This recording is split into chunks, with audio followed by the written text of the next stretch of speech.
اولنی سوال دا یو ورور کړی دی، وی ما دا خبره اوریدلې ده چې رمضان الله تقسیم کړی دی په 3 حصو باندې. د رمضان د میاشت الله تقسیم کړی ده په 3 حصو باندې. اولنی 10 ورځې دا د رحمت دي، او د منځنۍ 10 ورځې چې دي دا د مغفرت او د بخاني دي، او دا درېمې 10 چې دي یا اخرنۍ 10 چې دي نو دا د اور نه د ازادېدو ورځې دي. یو خو ما دا خبره اورېدلې ده او بیا راته وایي دا ویلی شوي دي چې د دې اولنو 10 دپاره به دا دعا وی اللهم ارحمني یا ارحم الراحمین. په دې منځنۍ 10 کې به دا وی چې اللهم اغفر لي ذنوبي یا رب العالمین. بیا په دې اخرنۍ 10 کې به دا وی چې اللهم اعتقني من النار وادخلني الجنه. سوال لري چې دا خبره صحیح ده او که نه، دا خبره صحیح ده او که نه، او هغه کومې دعاګانې دي چې په رمضان کې ډېرې ویل پکار دي. اصل کې دا دویم سوال جوړیږي، خو د قرور په دې سوال کې دا سوال نه چې بیا کومې دعاګانې موږ له ډېرې غوښته پکار دي او ډېر ویل پکار دي. الجواب، امام ابن خزیمه رحمه الله یو روایت راوړی دی د سلمان رضی الله عنه. پیغمبر صلی الله علیه وسلم خطبه وکړه د شعبان په اخرنۍ ورځ باندې، او بیا یې دا وایي چې ایها الناس قد اضلکم شهر عظیم شهر مبارک. ای خلکو په تاسو باندې داسې میاشت راغله چې هغه لویه میاشت ده، هغه عظیم میاشت ده، هغه برکتونو والا میاشت ده.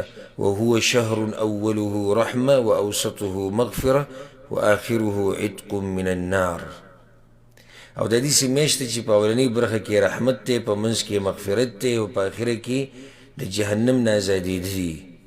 دا روایت شته امام ابن خزیمه راوړی، خو دا سندن کمزوره روایت دی. بلکې موږ به داسې ووایو یو سړی چې زه دې روایت ته ډېر خوشحاله وم چې دا خو ډېر د خوشحالۍ روایت دی چې یعنې په اوله کې رحمت او بیا مغفرت او بیا د اور نه ازادېدل. زه هم د دې نه زیاته د خوشحالۍ خبره ته کوم. هغه ده چې د رمضان میاشت ټوله د رحمت میاشت ده، ټوله د مغفرت میاشت ده، ټوله د اور نه د ازادېدو میاشت ده. نو هېڅ ضرورت نشته چې دا دې خاص کړی شي یا دا دې په 3 حصو کې تقسیم شي او په دې دې څه دلیل نه. که دلیل وی بیا خو صحیح ده، خو دا روایت چې دی نو دا کمزوری دی. او د رمضان میاشت ټوله د رحمتونو میاشت ده. حدیث کې راځي، امام مسلم راوړی دی، مشهور حدیث دی. پیغمبر صلی الله علیه وسلم وی اذا كان رمضان فتحت ابواب الرحمه وغلقت ابواب جهنم وسلسلت الشياطين. کله چې رمضان راشي د رحمت دروازې کولاو شي. د رحمت دروازې په ټول رمضان کې کولاو دي. دا نه چې په اولنۍ 10 کې د رحمت دروازې کولاو دي بیا بندي شو. په ټول رمضان کې د رحمت دروازې کولاو دي، د جهنم دروازې بندي شوي دي. وسلسلت الشیاطین، او شیطانان تړلی شوي دي. یو بل حدیث کې راځي، امام ترمذي راوړی دی د ابو هریره رضی الله عنه، پای کې پیغمبر صلی الله علیه وسلم دا وی اذا كان اول ليله من شهر رمضان سفرت الشياطين ومردت الجن. اولنۍ شپه چې د رمضان راشي، اولنۍ شپه نو شیطانان وتړلی شي، د دوی هغه مشران هغه ډېر سرکشه هغه وتړلی شي. وغلقت ابواب النار، او د جهنم دروازې بندي شي، یو دروازې ته هم نه کولاویږي. وفتحت ابواب الجنه، او د جنت دروازې کولاو شي، یو پکې هم نه بندېږي. د جهنم هغه بندي شي، یو پکې هم نه کولاویږي. د جهنم دروازې بندي شي، یو پکې هم نه کولاویږي، او د جنت هغه کولاو شي، یو پکې هم نه بندېږي. او د الله له طرف نه اواز کوونکی اواز کوي یا باغی الخیر اقبل و یا باغی الشر اقصر. ای د شر اراده لرونکیا، ای د ګناهونو اراده لرونکیا، نور بس کا، ختم که دا خبره، نور قلار شه. او ای د خیر غوښتونکیا راځه، دا موقع ده، دا وخت کوشش وکړه، محنت وکړه.